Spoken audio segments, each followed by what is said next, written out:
Good morning, friends. Welcome to our channel Vandana Awesome Study Class. Today is my topic भू आकृति प्रक्रियाएं एवं विभिन्न स्थलाकृतियों का विकास। तो चलो चलते हैं, टॉपिक वाइज क्वेश्चन पढ़ते हैं। क्वेश्चन नंबर 1, महाद्वीप अलग कैसे हुए? ए, ज्वालामुखी फटने से, बी, विवर्तनिक क्रिया से, सी, चट्टानों के वलयन भ्रंशन से, डी, ये सभी। इसका राइट आंसर है बी, विवर्तनिक क्रिया से। व्याख्या है, महाद्वीप विवर्तनिक क्रिया के परिणाम स्वरूप अलग हुए हैं।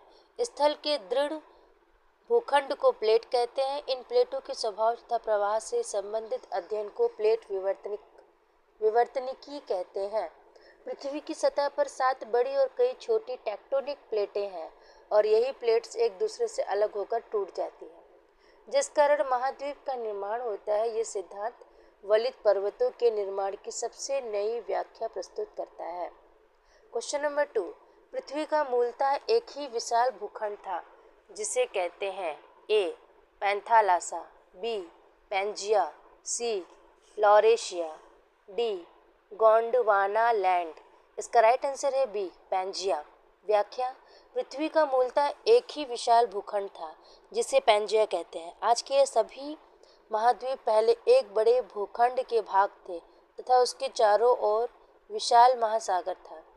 इस बड़े महाद्वीपीय खंड को पैंजिया कहा गया, जबकि विशाल महासागर को पैंथालासा कहा गया। यह लगभग 250 मिलियन वर्ष पूर्व पैलियोजोइक एवं मीसोजोइक युग में मौजूद था। पैंजिया नाम अल्फ्रेड वैगनर ने महाद्वीपीय प्रवाह के सिद्धांत के अंतर्गत दिया था। क्वेश्चन नंबर 3, निम्नलिखित महाद्वीपों में से कौन सा गोंडवाना लैंड का भाग नहीं था? ए, उत्तरी अमेरिका, बी, दक्षिणी अमेरिका, सी, अफ्रीका, डी, ऑस्ट्रेलिया। इसका राइट आंसर है ए, उत्तरी अमेरिका। व्याख्या, उत्तरी अमेरिका महाद्वीप का कोई भी हिस्सा गोंडवाना लैंड के अंतर्गत नहीं था। यह अंगारा लैंड का हिस्सा था। प्रोफेसर अल्फ्रेड वैगनर के अनुसार कार्बोनिफेरस युग में संपूर्ण स्थल भाग पैंजिया के रूप में था। बाद में यह 2 भागों में विभक्त हुआ, जिसका उत्तरी भाग अंगारा लैंड था, जिसके अंतर्गत उत्तरी अमेरिका, यूरोप तथा एशिया शामिल है।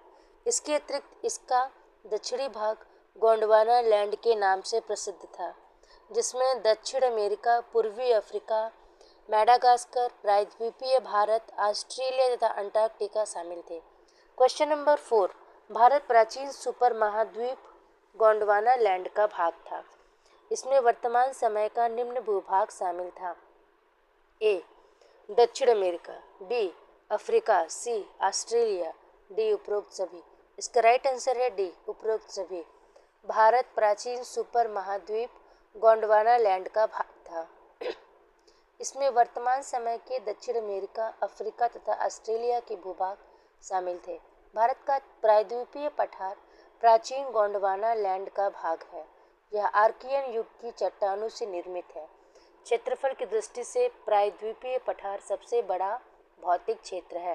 क्वेश्चन नंबर 5, कोकोस प्लेट किनके मध्य पाई जाती है?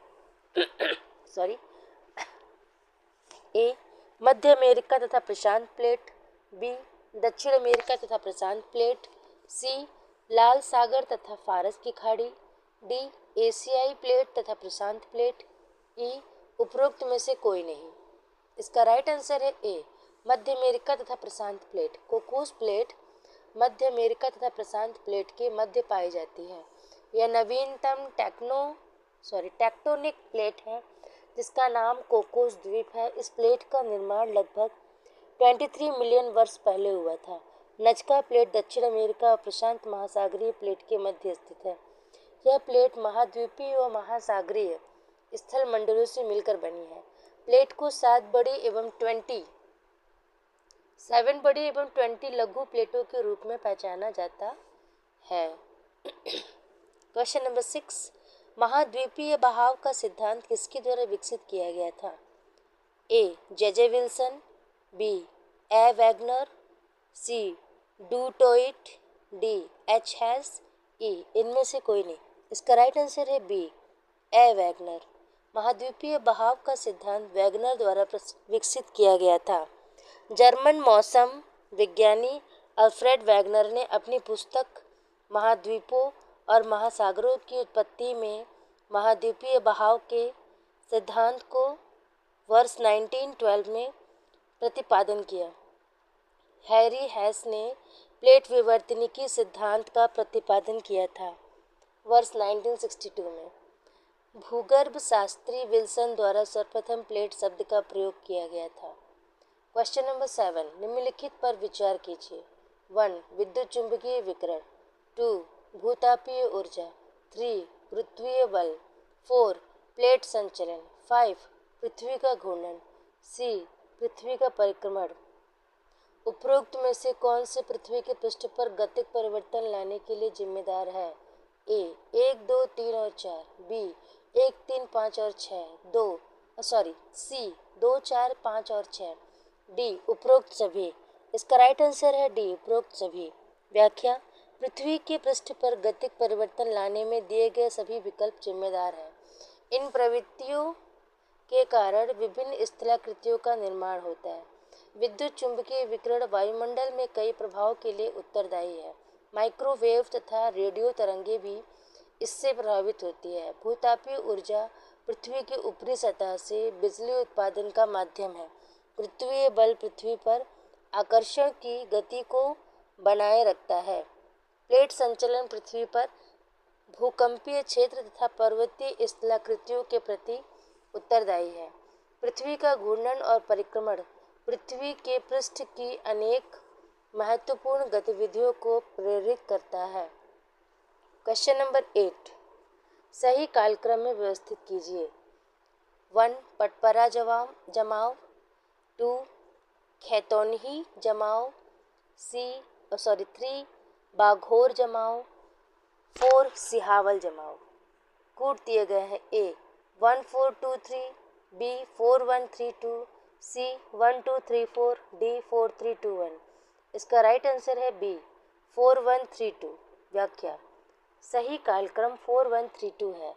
सिहावल जमाव, पटपरा जमाव, बाघोर जमाव एवं खैतोनही जमाव क्रमशः निम्न पुरापाषाण काल, मध्य पुरापाषाण काल, उच्च पुरापाषाण काल तथा नव पाषाण काल एवं लघु पाषाण काल से संबंधित है। आज के लिए बस इतना ही। मिलते हैं नेक्स्ट वीडियो में, तब तक के लिए बाय।